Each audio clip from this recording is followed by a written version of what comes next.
directors, hopefully you had a chance to review the minutes. Can I get a motion to approve? Absolutely. Second? Doug? Okay. Any questions, comments?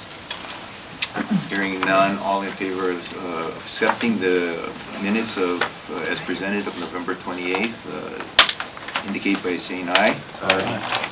None opposed? Okay, thank you. All right, we'll move directly into Stephanie's director's report. Thank you.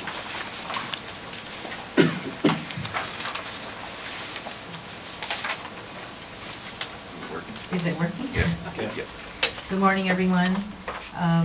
First off is the status of the 30-meter telescope contested case, which has now proceeded to the courts. In November 2017, the Board of Land and Natural Resources filed a motion to consolidate the separate appeals filed by 4 individuals and groups of petitioners also known as appellants. In January 2018, the Supreme Court denied BLNR's request to consolidate. Opening briefs by 3 appellants are due on February 15th, followed by answering briefs by UH and BLNR on March 27th. Appellants then have 14 days to reply to UH's and BLNR's answering briefs. The University, BLNR, and the appellants can each request extensions for their respective answering briefs. The 4th appeal had a filing date of January 16th, but an opening brief was not filed, nor was an extension to file requested. The status of this appeal is uncertain. The Flores 2 versus the Board of Land and Natural Resources, that case has been fully briefed by all the parties since September 5th, 2017. The Supreme Court has set March 15th as the date for oral arguments.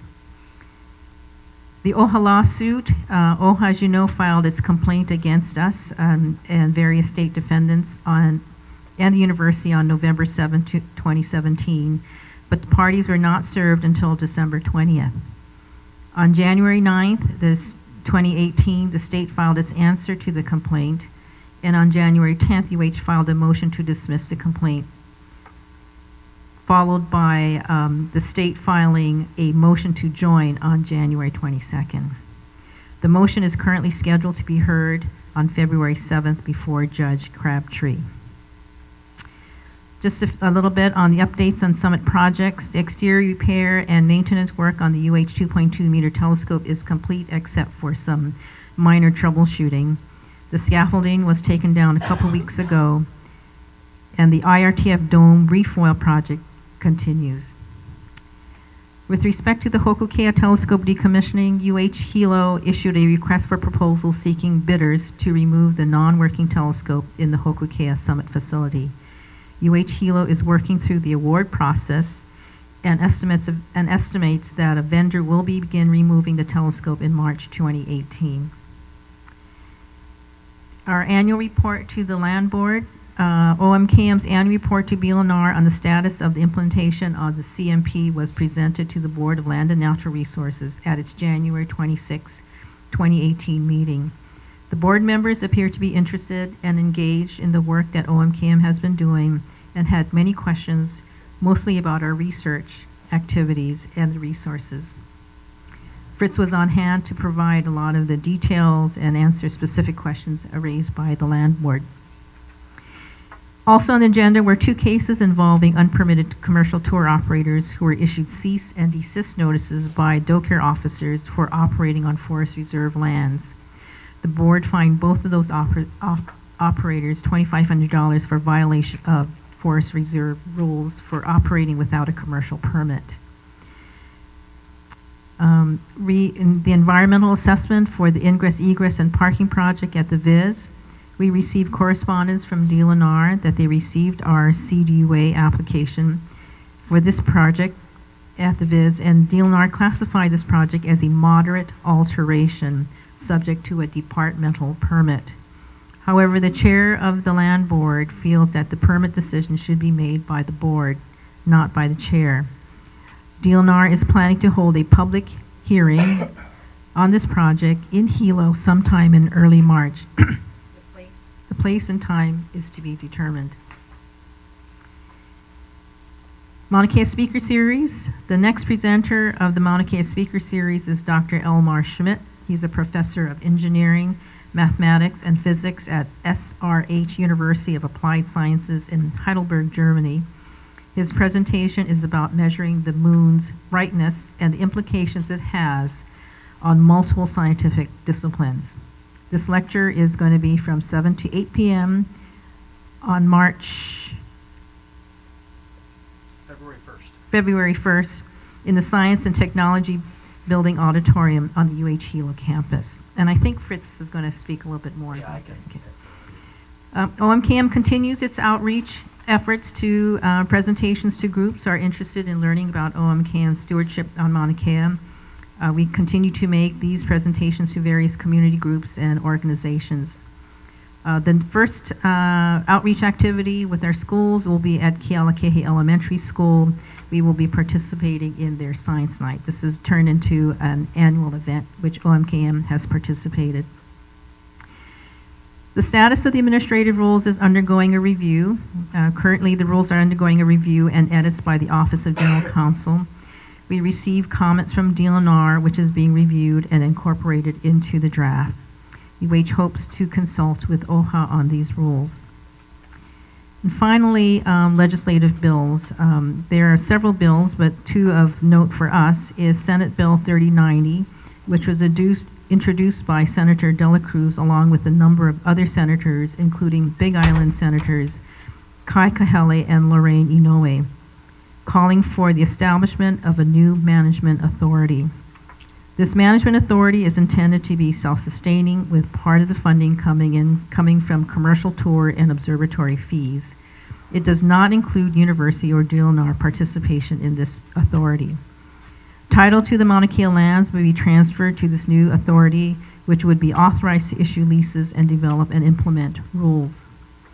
It would be attached temporarily to the governor's office for administrative purposes and will consist of 9 paid voting members appointed by the governor with approval by the Senate.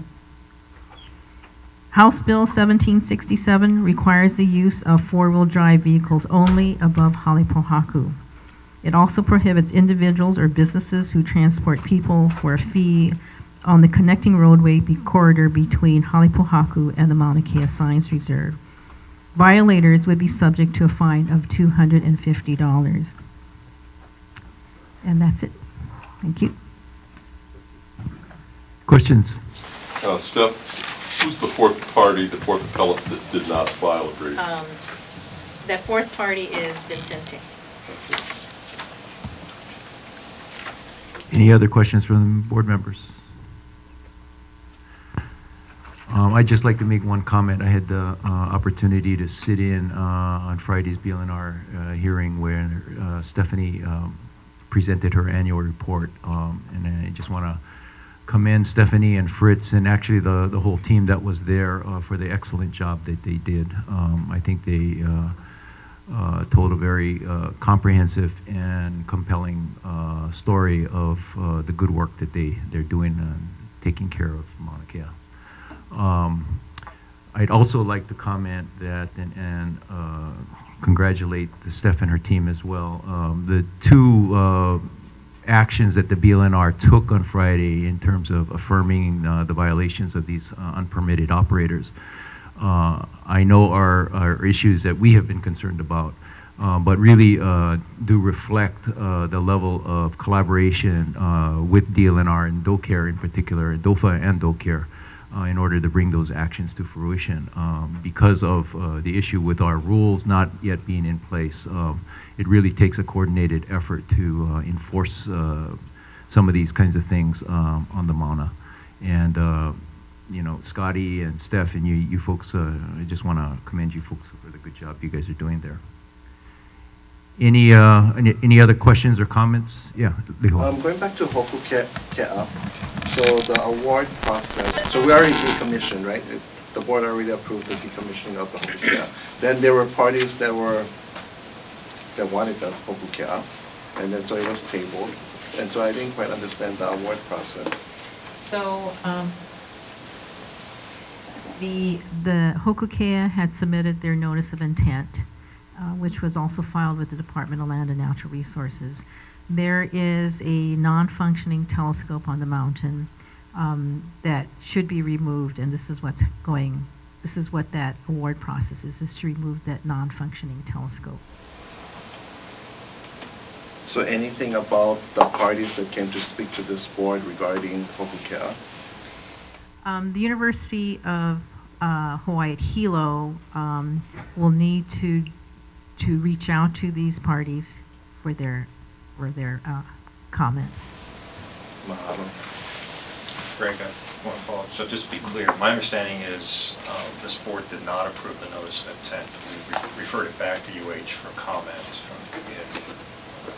I think like we said that we did, but I don't think we actually did. And that's why it was tabled. It was tabled, correct. Any other comments or questions for Stephanie on her director's report?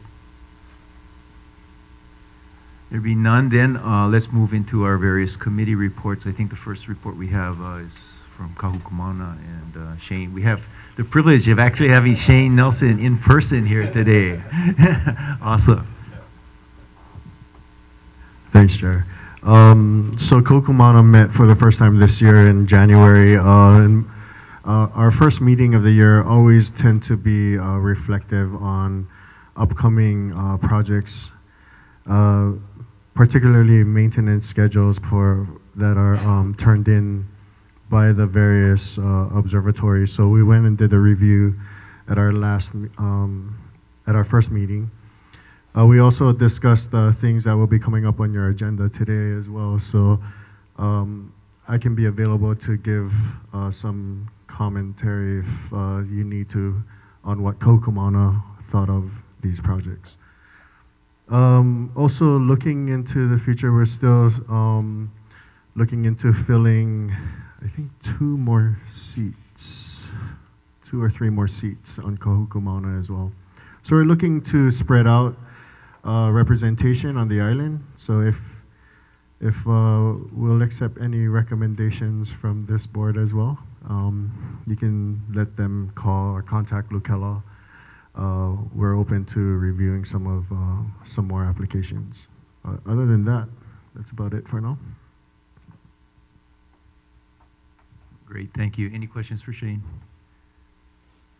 As he indicated, he'll provide his Kumana's input on the 2 information items. Okay, Environment Committee, is that Roger or Fritz? Fritz, okay. Someday I'm hoping Roger will.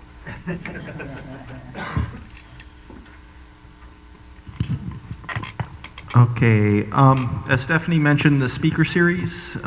So the next speaker series event is, as she said, Dr. Elmer Schmidt from Germany speaking about the lunar eclipse that is on Wednesday night, and so it's Thursday of this week, just the next evening.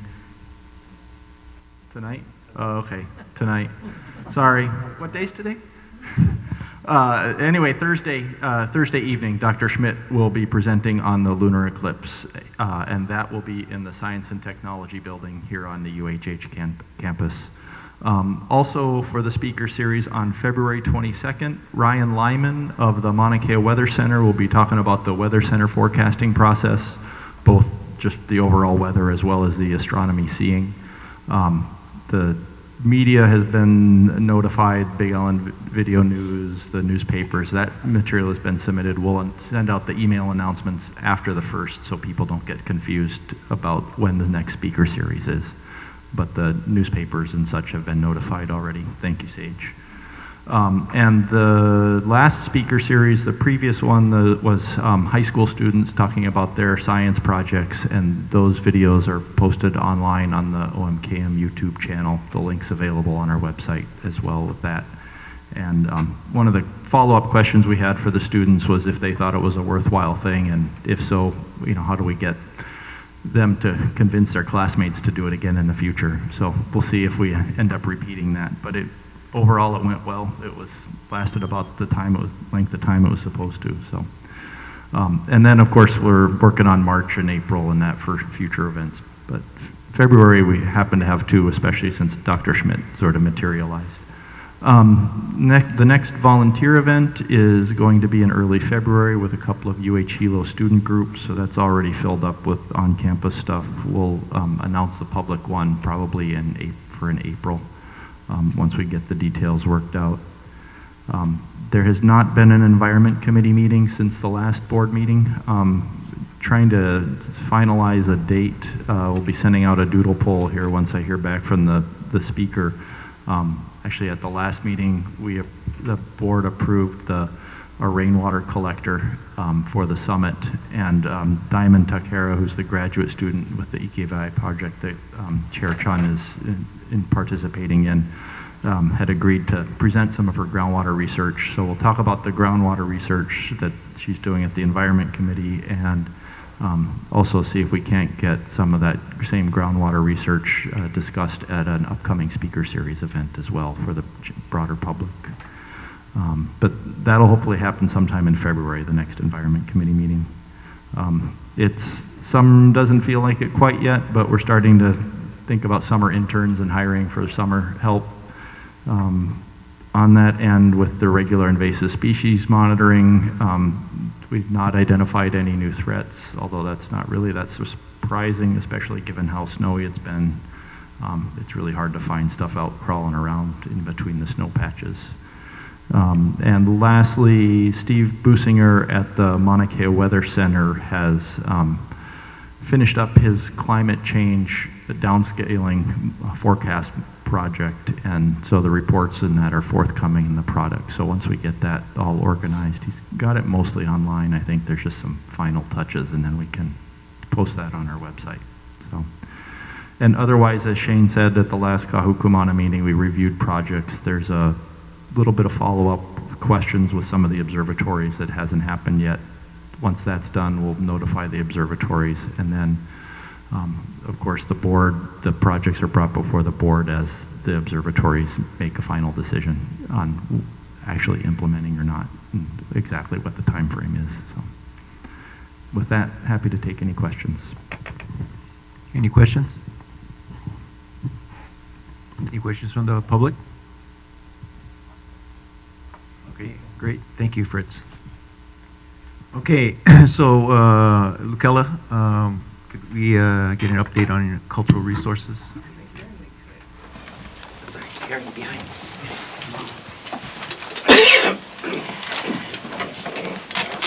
Extensive notes. Okay,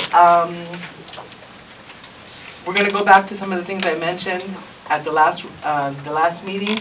I talked about a project where we wanted to work in conjunction with some of the Hawaiian language students, investigating the naming of physical features of Mauna Kea. Sorry to say, no joy yet with that. However, Dr. Kimura did suggest organizing a committee to look into, the history of the names. And it's an idea, but I'd like to try to still do something in conjunction with the students first. I'll give it a little more time. If not, we go to committee. Also, Kahuku-Mauna next meeting is going to review OMCAM's orientation plan. And the Mauna Kea Viz, we're coming along working in conjunction with the Viz staff, Stuart and Jano, and Imiloa to work on those cultural displays. One wall has already been painted and primed and ready to go. And we're also going to have a meeting with Mike Marshall from the UH Art Department, because we need someone who could actually draw something that will be fairly representational of the object we want to draw. And the next thing is our activity book. I mentioned that last time. We thought we had a final proof, but shout out to our director, resident ornithologist, Stephanie, who pointed out the problem with the feet of the palila bird.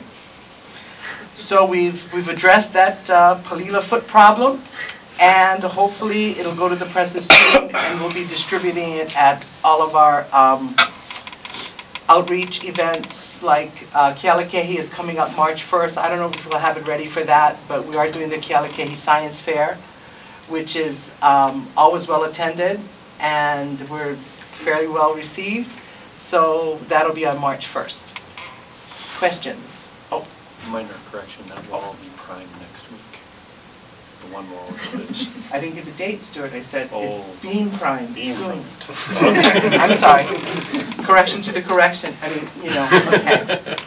So, yeah. Any other questions? Any other questions? Doug? Yes. So, the project that you're working on for naming geological features. We're trying to, yeah. That's related to the project we have in terms of naming astronomical. Correct, and that's So- what I was trying to model it after. Could these be, do you want to unify them? Do you want to go two different directions? I'm coming up to speed. No, I think we should unify them, but. Okay, because I think Shane has been invited to Iniloa this afternoon This for the, afternoon. We have for a a, meeting, our group this afternoon. right. Yeah. So maybe So I we think can- I think it's happening today. Okay. Yeah, we could do a sort of as above, so That's we why you know get my kind of thing. presence today. That's what I figured. Yeah. All right. Okay, because we've got Larry coming to that. Yes. All right. What's being primed for the wall in the Viz? Well, that, you know, when you walk into that room at the Viz that used to have the films, the TV was on the short wall, and then there's a long wall that you'd be facing when you walk directly into it. That one is being primed for, there's going to be a Starline mural that goes up there.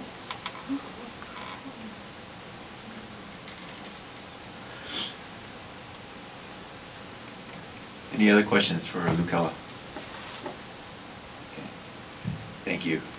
Well, you're very welcome. Easy. All right. New business. Moving on to new business. We have two information matters. New business, environmental fact statement for the University of Hawaii's new land authorization. We have with us today Jim Hayes with Planning Solutions, who's been commissioned to prepare this document for the university. So Stephanie mentioned my name is Jim Hayes. I got a little, this is an agenda that we've been using. I don't know if I have quite enough copies. Shane? Give us the board members first. Okay. We can share. Okay. So I handed this out. This is an agenda that we are using to have discussions with various parties. And so I just shared it with you so you know what kind of things we're talking about with other parties. Similar to yourself, we've met previously with Mauna. We've met with DLNR. We've met with some observatory directors. We plan on meeting with other parties as we move forward and the other parties become available. We're reaching out to various groups, including OHA. So as part of the introduction, this is a process, the EIS process, that is required for a new land agreement with DLNR and UH or whatever the agreement ends up being. UH submitted a request for a new master lease back in 2013. At that time, it was determined that an EIS was required in order for the Board of Land and Natural Resources to make an action to approve a lease. So that EIS process started at that time. There was a previous EIS preparation notice published in 2015, I believe, and there were public meetings held at that time. And very soon after that, there were demonstrations and a lot of action around Mauna Kea, of course, with the 30-meter telescope. And the process slowed down, and we were told the appropriate thing was to restart the process. And so that's what we're doing now. So we're back at square one of the EIS process, which will include first this EIS preparation notice. Then we'll get comments from everybody, including the public. We'll address and review those comments and then start working on a draft EIS. Draft EIS will be published, and there'll be another round of comments received, and then there'll be a final EIS prepared after that. So that's a quick review of sort of how the process is going, or how it will go. The purpose of the request and this document, so we're requesting land authorizations for the continued astronomy on Mauna Kea. So it's right in the title of the document, the agenda item here, or the agenda handout.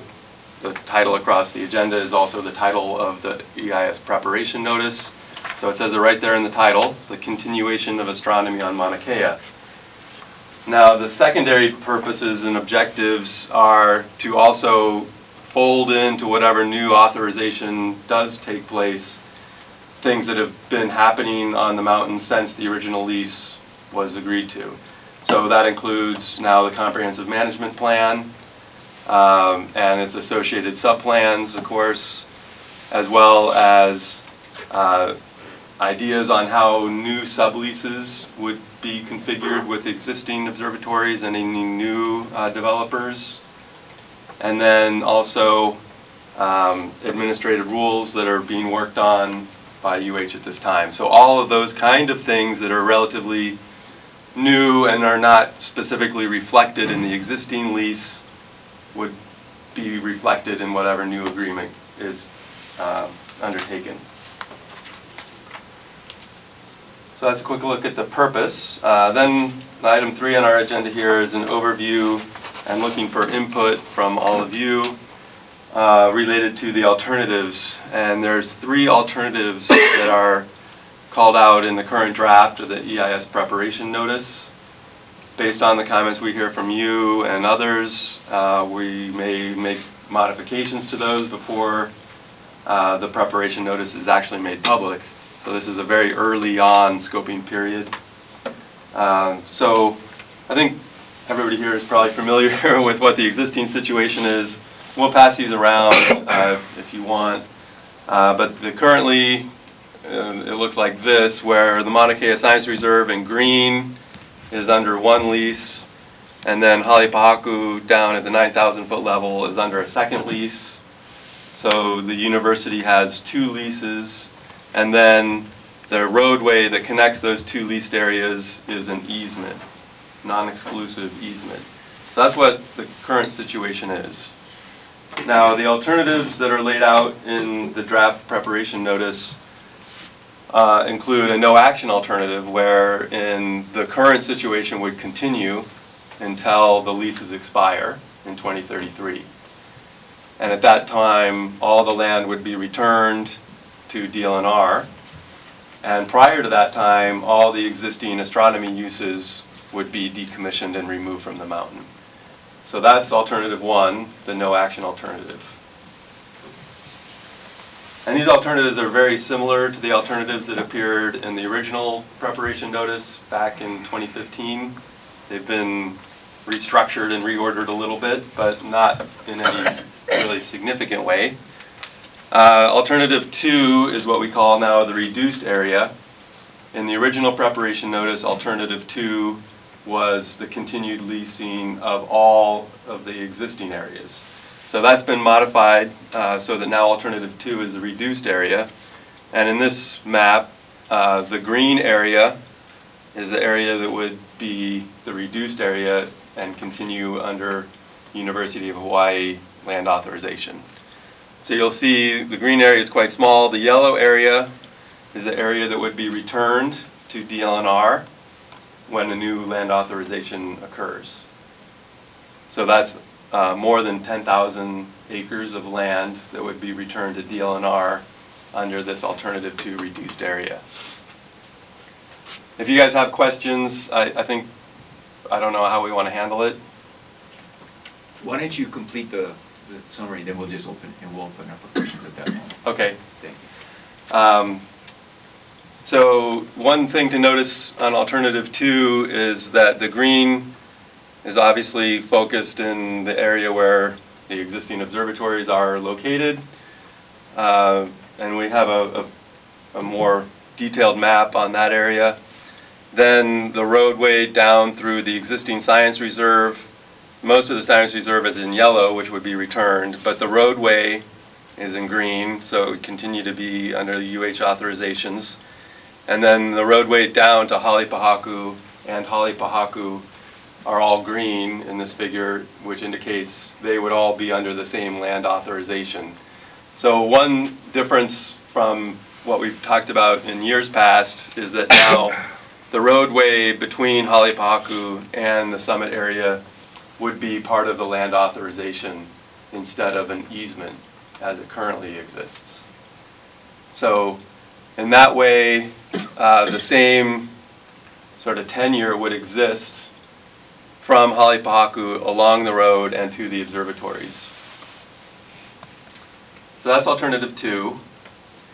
Another few things, 525 acres of the existing science reserve would be under UH authorization. 71 acres is the roadway between the science reserve and Halepahaku. And then, of course, Halepahaku would remain the same as the existing 19-acre size. The third alternative is to have UH continue to have authorization over all the existing area, so everything is green, similar to the way it is now, except that the roadway between Halepahaku and the science reserve is also green, so that it would all be under one land authorization, unlike the current situation where you have both leases and easements. Now, we have this map too, which is a sort of a zoom in on the science reserve, on the astronomy area within the science reserve. And you'll see this red line, we'll pass this around, and the hatched area is the area that would be in the new land authorization as it's proposed in the prep notice currently. All of the yellow area is the existing science reserve. You know, this little notch out of it is, of course, the natural area reserve. But all the observatories are within the hatched area, of course. But the hatched area is different than what is currently referred to as the astronomy precinct. So it's a little different. It includes the switchback road, and it includes the batch plant staging area.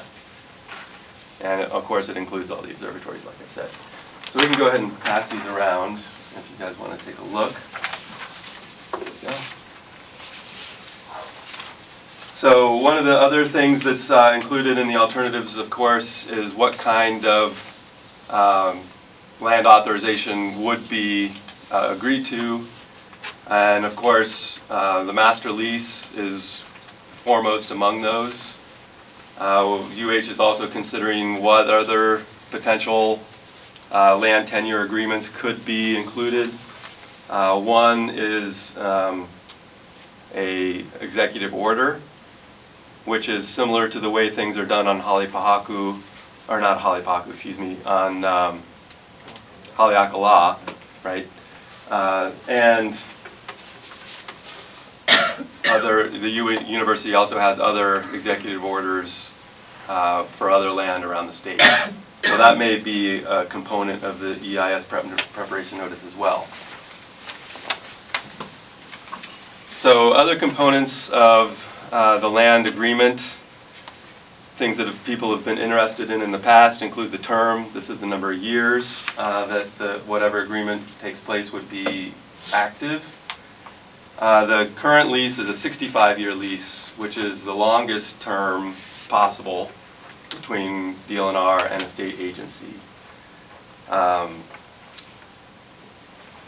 The term that will be requested is a term that would be sufficient to allow for 50 years of operation for all the observatories, including the existing observatories and planned observatories, approved observatories, and that, of course, includes the 30-meter telescope.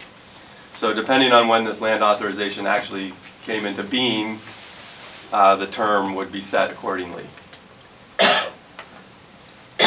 Then another point on here under my agenda item 4, new agreements between UH and the existing and future telescope operators. New agreements would be negotiated with the operators, and generally the thought is that it would be required to have increased payments to help sustain and expand OMKM and UH's management activities and responsibilities that are outlaid in the comprehensive management plan and anything else that may come along. And that is something that is going to be discussed in the EIS. Astronomy uses under the new land agreement. Certain observatories, of course, would be decommissioned. You guys already spoke about one of those today. I believe CSO has also provided their notice of intent. Other observatories will also likely be decommissioned before 2033. One of the important points is that no new sites would be developed. So this is a commitment that UH has made in a number of documents, and it will be, of course, reflected in this environmental impact statement. And then the existing observatories that are not decommissioned, there are 3 courses that they can take, of course. One is to continue operation as they are today, largely unchanged. Second would be that they are expanded or modified. And then a third, that they would be redeveloped or recycled. So the existing sites, any of those 3 things could occur. In the environmental impact statement, we will be considering that they may be redeveloped, they may be modified, but the scope of those developments and modifications will occur within their existing footprints so that no new land is disturbed, the leased areas won't change, and that the overall scale and scope of whatever is redeveloped will be substantially similar to what the existing facilities are today. Now, another topic that we'll talk about in the EIS is management of non-astronomy visitors. And this is primarily in the context of the comprehensive management plan and its access subplan. So we're not creating any new master plan. We're not creating any new guidelines or oversight or any of that as part of this document. We're using the existing framework and reflecting how that framework is likely to adapt and be in force under a new agreement. So no new master plan, no new CMP. Those are working. They have their own, the CMP has its own review cycle, which Stephanie is working on now with DLNR. So there's not going to be any changes in that aspect of how Mauna Kea is managed. This document is strictly about land tenure. It's not about a new development. So we want to keep that in mind. Lastly, the schedule. We hope to have the EIS preparation notice available to the public before the end of February. That's the goal. It remains to be seen how that works. These things always have a life of their own. Then there'll be a 30-day comment period, which I mentioned earlier, and we will be holding public meetings, open houses during that time, similar to how we did a couple of years ago. So that included a meeting in Honolulu, a meeting in Waimea, and a meeting in Hilo. After the 30-day period, we'll collect all the comments and consider the input we've received. If that input shapes any of the alternatives, we will work on refining those alternatives, and then from there start work on the draft EIS. There's a lot of existing knowledge about Mauna Kea, of course, and so we're not going to be out in the field conducting new studies. We're relying on the work that OMKM is doing and the ongoing studies and information available through those programs. The one thing that we will be doing is a new cultural impact assessment. So that will start as soon as we have the alternatives refined based on the input received from the scoping period. Then we hope to have the draft EIS available before the end of this year, then collect our comments over a 45-day comment period, and then work on the final EIS. So all of these things, of course, are dependent on the types of input we receive and how that input goes to informing our study. So with that, wrap up my presentation and open for questions. Board members? Greg? First question, Jim, who's the accepting agency, the Illinois? The accepting agency is the governor of the state. The governor, okay. Second question, the cultural impact assessment, who's going to do that? Are you guys going to do that in-house? The consulting company will be subcontracted as PCSI. And last question is, have you examined Senate Bill 3090? I have looked at it, yes. Okay. The impact, I assume, would be to terminate your work then, since your client is the university. I'm not sure, but I would suspect there'd be significant changes if that bill passed. That's option one. That's all. That's all? Any other board questions? Questions from the board? Yeah, Doug. So nominally, how long out do you think it'll be before you wrap up and we're ready for a governor's signature on this EIS? On the final EIS? If everything goes, quote, per plan. It would be the summer of 2019. Okay. That's the goal. New good. Subtext. Point well taken. Other questions from the board? And some hands back here then? Yeah. Yep. As he continued talking, I got more questions. Hi, Jim. I'm Nancy Monroe. Aloha. The cultural impact assessment that's supposed to be included with the EIS, I seem to recall during the testimony of the 30-meter telescope hearings that we just concluded last year that the cultural assessment was not included with the EIS when it came to public comments. So I'm happy to hear that there will be one done, and I want to have some kind of assurance that it will be included. So that's my first question. Okay. I believe that, well, of course it will be included in the draft EIS as an appendix in whatever form it is. You know, depending on the status of the interviews and the other parts of the cultural impact assessment process, there may be a need to update it after the draft EIS is reviewed by the public. So I don't believe that it will be considered a final document as it appears in the draft EIS appendix, but there will be a CIA in the appendix of the document. Good. All right, thank you. My second question is regarding the three alternatives. Your number 2 that you mentioned, the reduced area to continue the lease in existing areas. Does that include the Northern Plateau, where the TMT is proposed? This is the detailed map. This is the road that leads out to the TMT site. And yes, it is included.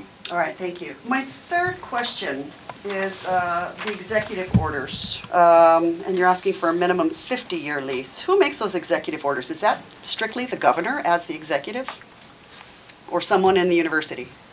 I'm not a lawyer. I don't know all the great details about how executive orders work, but my understanding is that the Board of Land and Natural Resources makes a request to the governor, and then the governor issues an executive order. Thank you. The last question I have is when you were talking about decommissioning, that some telescopes would be decommissioned, the site may be reused by other entities. If they are not going to be reused, there is a requirement for restoration. And you haven't mentioned restoration of a pool yet that was blasted away. How do you restore? Do those requirements get filled by the individual telescope companies to figure out how they restore a site, or would you folks be involved? Who is involved with the restoration of a site once it's been destroyed? Site restoration and telescope decommissioning is a requirement of the individual observatories. This document and the work that we're doing is about the overall land agreement for the Mauna Kea Summit area, Mauna Kea Science Reserve, and Halepaku is not specific to the lease terms of the existing observatories. Nancy, in regard to your question about decommissioning, the decommissioning of an observatory will follow the decommissioning process, and it does have to address restoration as to what level of restoration is going to be done. And that is going to go through a consultation process as to what level the restoration will have to be made. Do you think they took pictures of before how it looked, before they blew up the pu'u and stuff like that? I believe there are some pictures. Other questions? Dwight Vicente. I'm sure you're aware that Minute Order 19 left out a lot of legal questions dealing with land title and the Hawaiian Kingdom and all that. So how does it affect the process you're doing? I'm not sure I understand your Land title, the leases. The Hawaiian Kingdom only had 25-year leases. The only one that exceeded that was the Kuleana land, life term of the individual. And now you guys with the 65 years, that's not Hawaiian Kingdom. A lot of the things dealing with Hawaiian Kingdom was left out in the kangaroo administrative process we just had, just like it's going up to the kangaroo state Supreme Court right now that took an oath to support and defend the U.S. Constitution, which if you look at the U.S. Constitution, Article 1, Section 2, Clause 3, makes no mention of state of Hawaii. There's no amendment saying there is a state of Hawaii. The treaty that they continued in was the 1875 Reciprocity Treaty that was amended in 1887, continued by the Republic of Hawaii in 1894, continued by the U.S. Congress by a joint resolution in 1898. And when did it end? Why would they continue a treaty with the Hawaiian Kingdom by themselves now? It was a stipulation in the 1887 treaty to either party can continue the treaty. That it's not a treaty anymore. And why is there the application of the Northwest Ordinance to the Hawaiian Kingdom? It's not a part of the Northwest Ordinance, Article 5. There's no amendment. Appreciate your comments to it. I mean, So there's a lot of issues that deal with all this kangaroo proceedings, including the state Supreme Court. It's a kangaroo. We are operating under the current regime, and notwithstanding all of the cultural and historical arguments. And so this is the issues you're raising are outside the scope of this EIS. But thank you. Any other questions? Yes. Deborah Ward. Hi, Jim. I have a question about the alternatives 2 and 3 with regard to the state road, which is currently a state road, and you are stated in your summary that it might be included in the lease itself. Would that reduce it from a shared easement to an exclusive use? I don't think there's, right now it's a non-exclusive easement for the section before you get to the science reserve. And then once you're in the science reserve, it's in the leased area. So the sort of the tenure changes as you travel. And the objective here is to make it consistent. So the comprehensive management plan and the way the road is maintained and managed today would continue as far as access for the general public. So I don't think there'd be a difference from the current situation. Right now, it would essentially move the point where you transition from the easement to the lease, where it happens now at the science reserve. That transition would happen at Halepaku. But currently it's a non-exclusive agreement, a non-exclusive easement, and then would it become an exclusive easement? That's the question. It would become part of whatever the land authorization is. It would become part of the lease or whatever. And it would be up to the Board of Land and Natural Resources to decide what the appropriate agreement would be. So you would be taking comments during the prep period as well as the DEIS with regard to that? Yes. You pointed out that there would be new agreements with the operators with regard to increased payments to pay for management plan. Would that include an assessment of fair market value? I don't know. Well, you're the person who's responsible. How exactly was Planning Solutions selected to be the company that designs the EIS? Well, we were selected in 2014, I guess. So. And how was that determined? Was it an RFP? How were you selected? I wasn't with the company actually at that time, so I don't know personally. Perhaps someone else on the board can explain. You stated that the restoration, and Stephanie also confirmed that the restoration was a requirement of the sublessees. However, the general lease doesn't require that there be restoration. So it's actually the lessee, which is the university, that is required to make sure that there is restoration of the site. Is that correct? Can you repeat the question? So is it because of the terms of the general lease and the lessee being the university, is it in the final determination the university's responsibility to make sure that the site is restored following decommissioning? The university will need to comply with the decommissioning plan, which calls for different levels of restoration. So it's not necessarily the sublessee, it's actually the university's final responsibility, is that correct? Correct. Stephanie, can you explain how Planning Solutions was selected?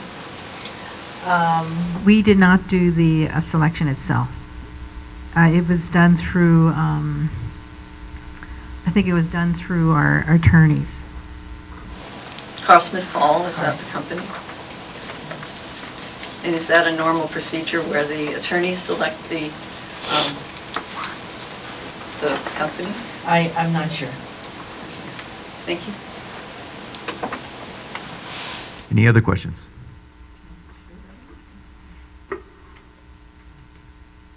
Okay, so hearing no other questions, I want to thank you, Jim, for your briefing.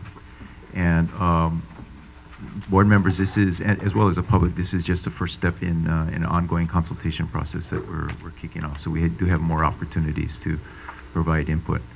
And I would expect, Jim, you would come back at some point when the draft is prepared. Yes. Yeah, okay, great. Thank you very much. Moving on to our next order of business. We have another information-only matter having to do with a trail sign. On this particular matter, Fritz will present this to the board. There's a site plan approval application, just informational only unless there are serious concerns with it, but there's an existing sign where a social trail exists for hopping over the guardrail, going down a steep embankment near the UH-88 observatory, and then accessing the main trail up to Pu'uveku. This would remove that existing do not enter sign, replace it, that same sign and one other similar location nearby with a sort of universal sign, this no hiking sign. You would still be able to access via the normal preferred route. This would just discourage folks from hopping over the guardrail and creating an erosion issue, assuming they're, both, of course, submit this to DLNR for appropriate permitting. But otherwise, it's just a swapping out of signs, consistent with the sign plan. Sure. Any questions from the board members? We're not being asked to take action. They just wanted to come in, make sure we knew what was going on. Okay. If none, thank you very much, Fritz. Okay, we will now be going into executive session to consult with our attorneys on various questions and issues pertaining to our powers and duties, privileges, immunities, and liabilities pursuant to HRS 92.5A4. So thank